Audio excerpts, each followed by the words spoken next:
Good morning, my dear students. Today, let us study about motivation, which comes in the second unit of learning and teaching process subject. Learning is a process which is affected by various factors. Motive is an internal force which organizes and reinforces the energy required for any responses. Motives not only initiate and reinforce the activity but also organize, conduct and direct the activity towards a particular goal. All the biological derives have a bearing on the motivation necessary for the learning process. Hence, motivation plays very significant role in learning process. First of all, let us see the meaning of motivation. The word motivation is derived from the Latin word movers, which means to move. In its literal meaning, motivation is the process of arousing movement in the organism. Motivation in its psychological sense concerned with the inculcation and stimulation of learners' interest in the learning activities. It makes the student interested in these studies. It is the force which energizes a man to act and to make constant efforts in order to satisfy his basic needs. ಕಲಿಕಾ ಪ್ರಕ್ರಿಯೆಯಲ್ಲಿ ಅಭಿಪ್ರೇರಣೆಗೆ ತನ್ನದೇ ಆದಂತಹ ಒಂದು ಮಹತ್ವ ಇದೆ. So ಇಲ್ಲಿ ಅಭಿಪ್ರೇರಣೆ ಎನ್ನುವಂತಹ ಪರಿಕಲ್ಪನೆಯ ಅರ್ಥವನ್ನು ನಾವು ಮೊದಲು ನೋಡೋಣ. ಅಭಿಪ್ರೇರಣೆ ಎಂಬ ಪದವನ್ನು ಇಂಗ್ಲಿಷ್ ಭಾಷೆಯ ಮೋಟಿವೇಶನ್ ಎಂಬ ಪದಕ್ಕೆ ಸಮಾನವಾಗಿ ಬಳಸ್ತೇವೆ. ಮೋಟಿವೇಶನ್ ಎಂಬ ಪದ ಲ್ಯಾಟಿನ್ ಮೂಲದ ಮೂವರ್ಸ್ ಎಂಬ ಪದದಿಂದ ಬಂದಿದೆ. ಇದರ ಅರ್ಥ ಚಲಿಸುವಂತೆ ಮಾಡು ಅಥವಾ ಕಾರ್ಯೋನ್ಮುಖವಾಗುವಂತೆ ಮಾಡು ಎಂದಾಗತ್ತೆ. ಅಭಿಪ್ರೇರಣೆ ಎಂದರೆ ವ್ಯಕ್ತಿಯನ್ನ ಕಾರ್ಯೋನ್ಮುಖನನ್ನಾಗಿ ಅಥವಾ ಕ್ರಿಯಾಶೀಲನನ್ನಾಗಿ ಮಾಡುವಂತಹ ಒಂದು ಪ್ರಕ್ರಿಯೆ. ಸೊ ಇಲ್ಲಿ ಅಗತ್ಯತೆಗಳ ಪೂರೈಕೆಗಾಗಿ ನಮಗೆ ಅಭಿಪ್ರೇರಣೆ ಬೇಕಾಗತ್ತೆ. ಒಂದು ನಿರ್ದಿಷ್ಟವಾದಂತಹ ಸನ್ನಿವೇಶದಲ್ಲಿ ನಿರ್ದಿಷ್ಟವಾದಂತಹ ಗುರಿಯನ್ನು ಆಯ್ದುಕೊಂಡು ಅದನ್ನು ಸಾಧಿಸಲಿಕ್ಕೆ ನಿರ್ದಿಷ್ಟವಾದಂತಹ ಕಾರ್ಯವಿಧಾನವನ್ನು ಅನುಸರಿಸುವಂತೆ ಮಾಡುವಂತಹ ಆಂತರಿಕ ಸ್ಥಿತಿಯೇ ಅಭಿಪ್ರೇರಣೆ ಎಂದು ನಾವು ತಿಳಿದುಕೊಳ್ಳಬೇಕಾಗತ್ತೆ. ಇಲ್ಲಿ ನಿರ್ದಿಷ್ಟ ಗುರಿಯತ್ತ ನಿರ್ದಿಷ್ಟ ಹಾದಿಯಲ್ಲಿ ವ್ಯಕ್ತಿ ಸಾಗುವಂತೆ ಮಾಡುವಂತಹ ಚಾಲನಾ ಶಕ್ತಿಯೇ ಅಭಿಪ್ರೇರಣೆ. Now let us see some of the important definition regarding motivation. So motivation, as for the Fisher, motivation is the process that initiates, directs and sustains behavior satisfying psychological or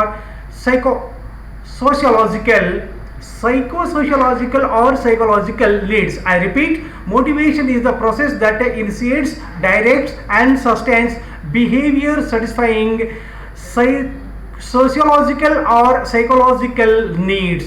One more definition which is given by Maslow. Motivation is constant, never ending, fluctuating and complex, and that it is an almost universal characteristic of particularly every organic state of affairs. So one more definition given by Good CM. Motivation is the process of arousing action, sustaining the activity in progress and regulating the pattern of activity. So these are the some of the definitions regarding motivation. So ಕನ್ನಡದಲ್ಲಿ ಕೆಲವೊಂದು ವ್ಯಾಖ್ಯಾನವನ್ನು ನಾವು ನೋಡುವುದಾದರೆ H.W. Bernard ಅವರು ಒಂದು ವ್ಯಾಖ್ಯಾನ ಕೊಟ್ಟಿದ್ದಾರೆ. ಅಭಿಪ್ರೇರಣೆ ಎಂದರೆ ನಿರ್ದಿಷ್ಟ ಗುರಿಯೆಡೆಗೆ ಕಾರ್ಯೋನ್ಮುಖವಾಗುವಂತೆ ಮಾಡುವ ಪ್ರಕ್ರಿಯೆಯಾಗಿದೆ. ಆದರೆ ಈ ಮೊದಲು ಆ ಗುರಿಯ ಕಡೆಗೆ ಅತ್ಯಲ್ಪ ಅಥವಾ ಯಾವುದೇ ಆಕರ್ಷಣೆ ಇಲ್ಲದಿರಬಹುದು. ಮ್ಯಾಸ್ಲೋ ಅವರ ಪ್ರಕಾರ ಅಭಿಪ್ರೇರಣೆ ಎನ್ನುವುದು ನಿರಂತರ, ಚಲನಶೀಲ ಹಾಗೂ ಸಂಕೀರ್ಣ ಪ್ರಕ್ರಿಯೆಯಾಗಿದೆ.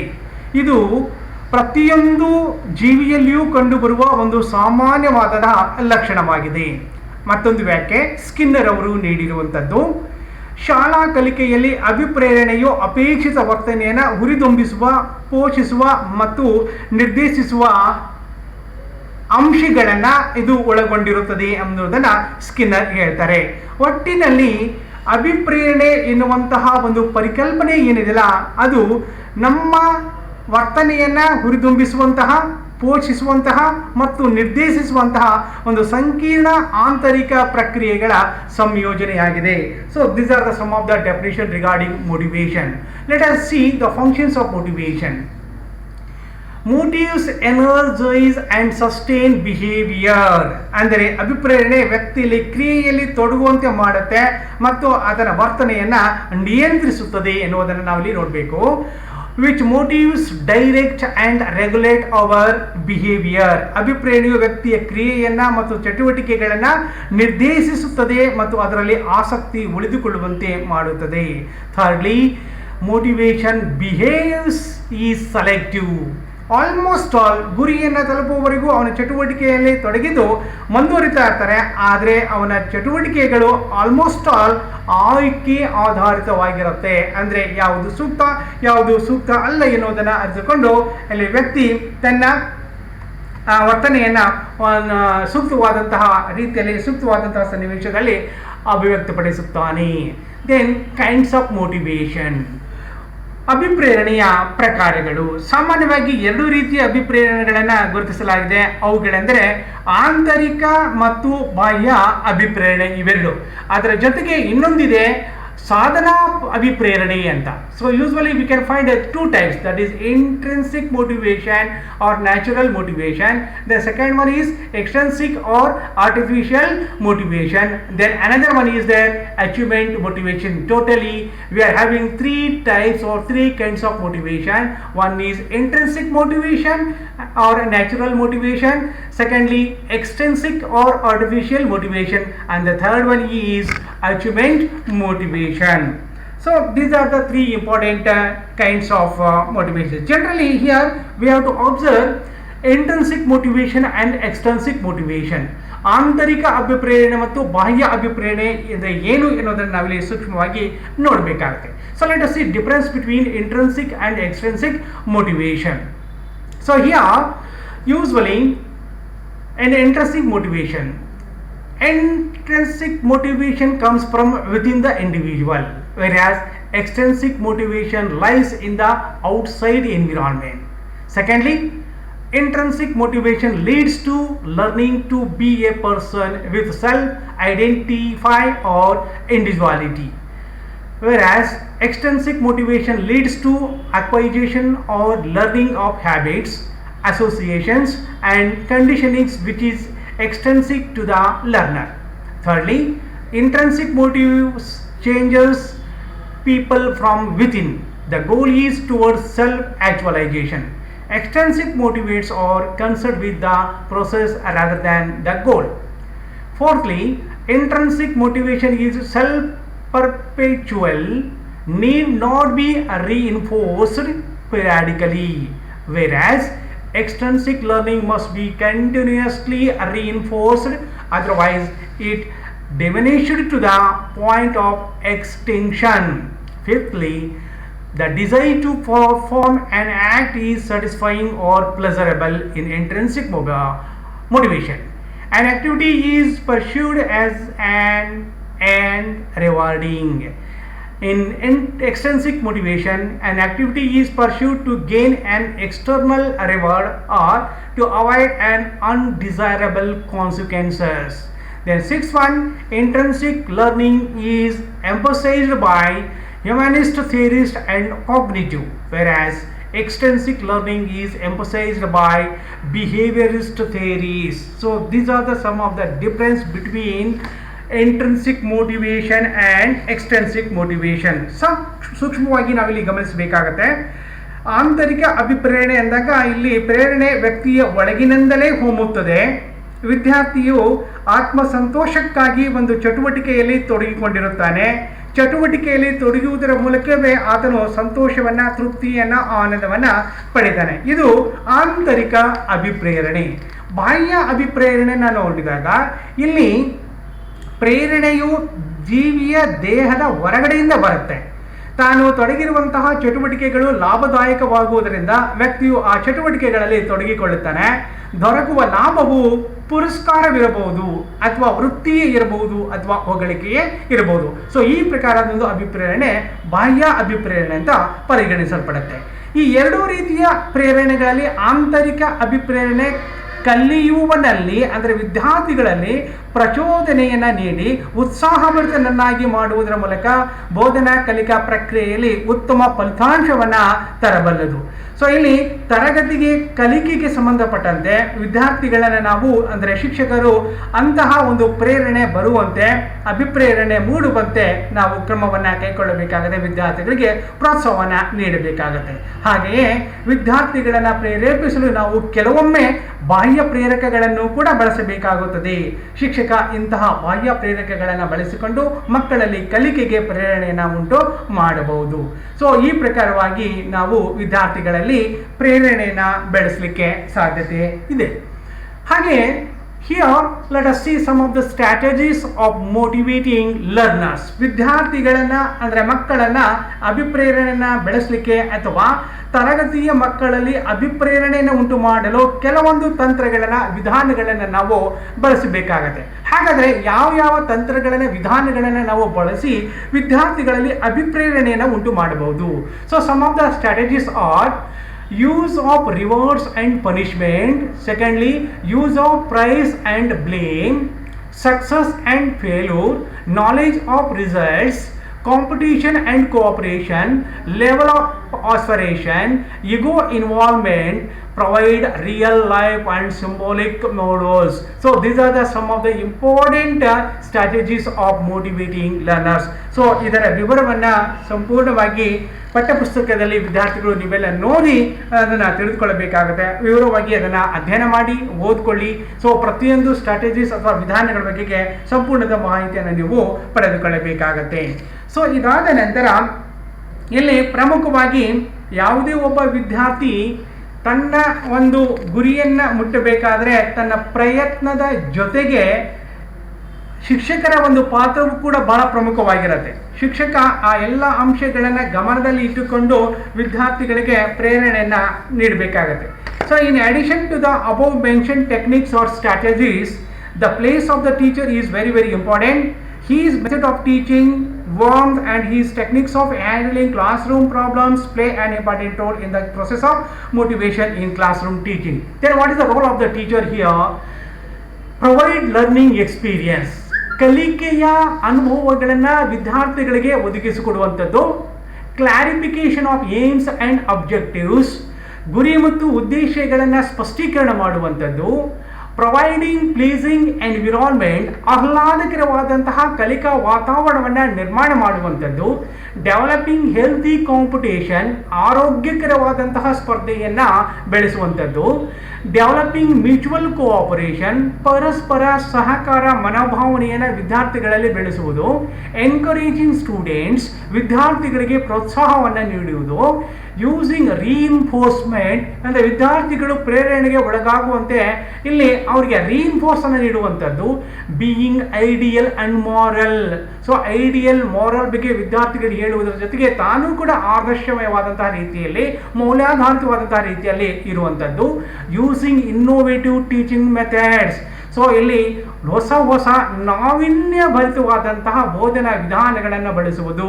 And 10th one is friendly treatment, ಮಕ್ಕಳನ್ನು ವಿದ್ಯಾರ್ಥಿಗಳನ್ನು ಬಹಳ ಸ್ನೇಹದಿಂದ ಆತ್ಮೀಯತೆಯಿಂದ ನಾವು ಅವರನ್ನು ಟ್ರೀಟ್ ಮಾಡಬೇಕಾಗತ್ತೆ, ನೋಡ್ಕೊಳ್ಬೇಕಾಗತ್ತೆ. ಆವಾಗ ವಿದ್ಯಾರ್ಥಿಗಳು ಉತ್ತಮವಾದಂಥ ಆಸಕ್ತಿಯಿಂದ ಕಲಿಯಲಿಕ್ಕೆ ಸಾಧ್ಯತೆ ಇದೆ. ಸೊ ಇವಿಷ್ಟು ಶಿಕ್ಷಕರು ಮಾಡಬೇಕಾದಂತಹ ಪ್ರಮುಖ ಅಂಶಗಳು.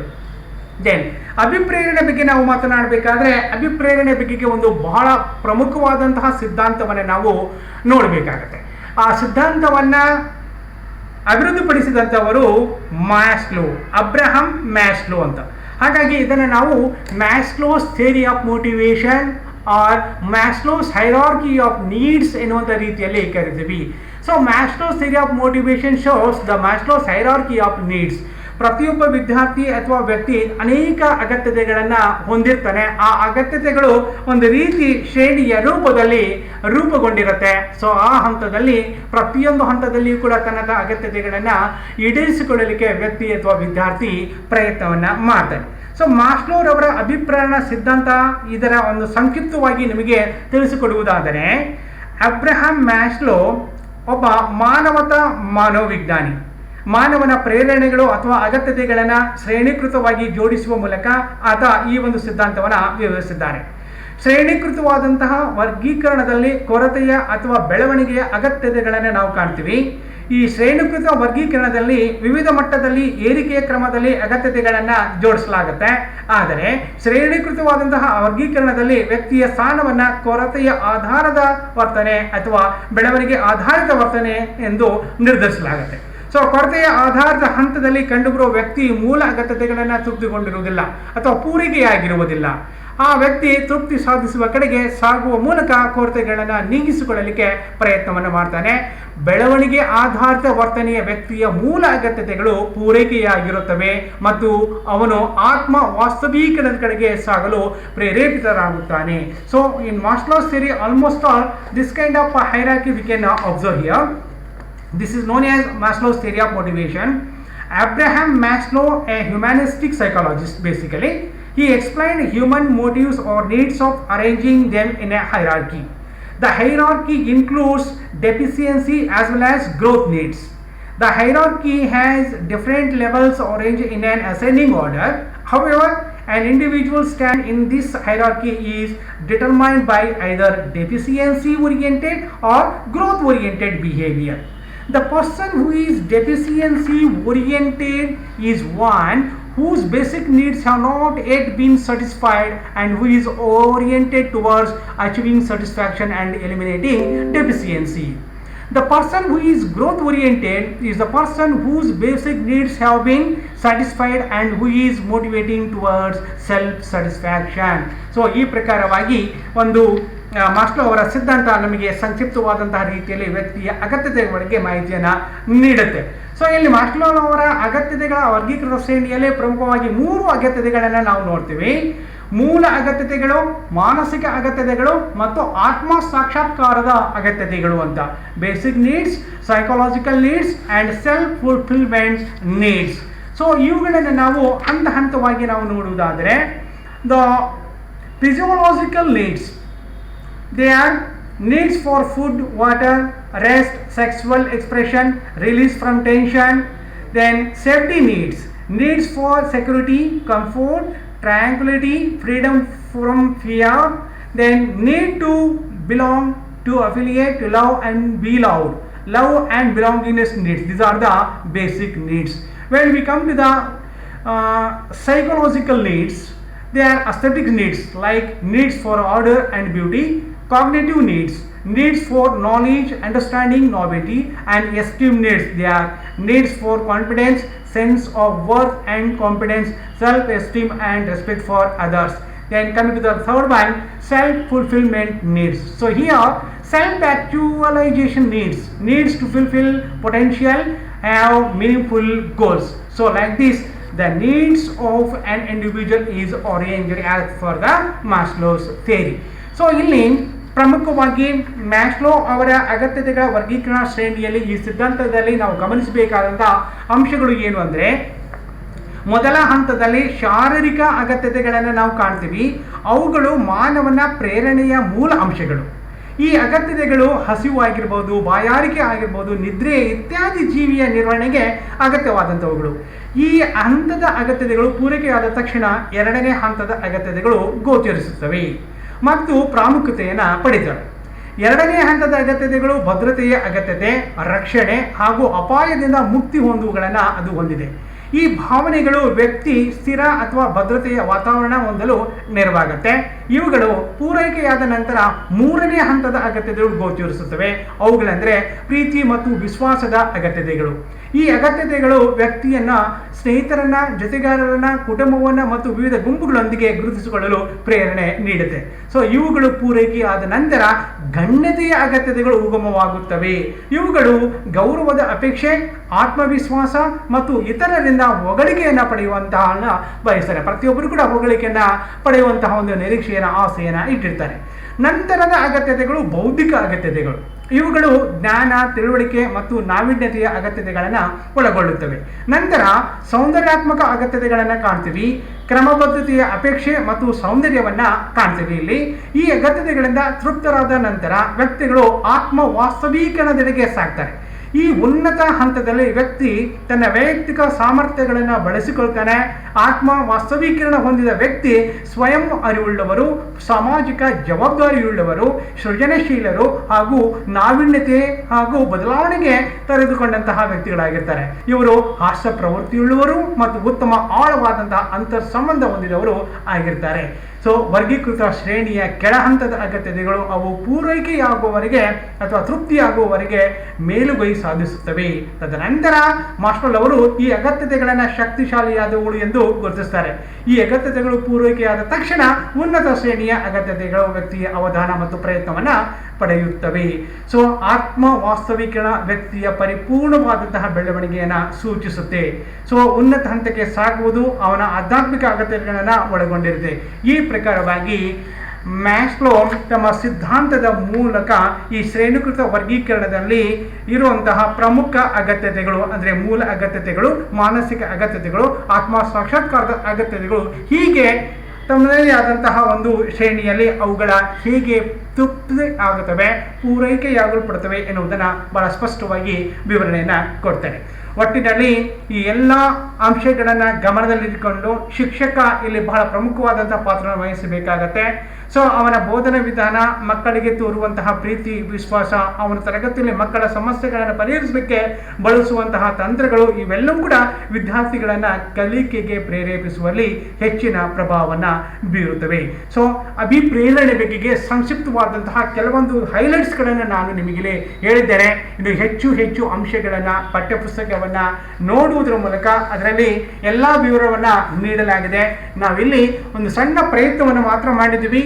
ಮಾಸ್ಲೋ ಥಿಯರಿ ಆಫ್ ಮೋಟಿವೇಶನ್ ಅದರ ಸಂಕ್ಷಿಪ್ತವಾದಂಥ ರೀತಿಯ ಒಂದು ಮಾಹಿತಿಯನ್ನು ನಾವು ನಿಮಗೆ ಕೊಟ್ಟಿದ್ದೇವೆ. ಅದರ ಜೊತೆಗೆ ಈ ವ್ಯಕ್ತಿಯ ನೀಡ್ಸ್ಗಳು ಹೇಗೆ ಬೇಸಿಕ್ ನೀಡ್ಸ್ ಆಗಿರ್ಬೋದು, ಸೈಕಾಲಜಿಕಲ್ ನೀಡ್ಸ್ ಆಗಿರ್ಬೋದು, ಸೆಲ್ಫ್ ಫುಲ್ಫಿಲ್ಮೆಂಟ್ ನೀಡ್ಸ್ ಆಗಿರ್ಬೋದು ಹೇಗೆ ಪ್ರಮುಖವಾದ ಪಾತ್ರವನ್ನು ವಹಿಸುತ್ತವೆ ಅನ್ನೋದನ್ನು ನಿಮಗೆ ಸಂಕ್ಷಿಪ್ತವಾಗಿ ಇಲ್ಲಿ ಹೇಳಲಿಕ್ಕೆ ಪ್ರಯತ್ನವನ್ನು ಮಾಡಿದ್ದೇವೆ. ಸೊ ಹೆಚ್ಚಿನ ಮಾಹಿತಿಯನ್ನು ಪಠ್ಯಪುಸ್ತಕವನ್ನು ನೋಡಿ ನೀವು ಪಡೆದುಕೊಳ್ಳೋಕೆ ಬೇಕಾಗಿ ಈ ಮೂಲಕ ನಾನು ವಿದ್ಯಾರ್ಥಿಗಳಿಗೆ ಮಾಹಿತಿಯನ್ನು ಕೊಡ್ತಾ ಇದ್ದೇನೆ.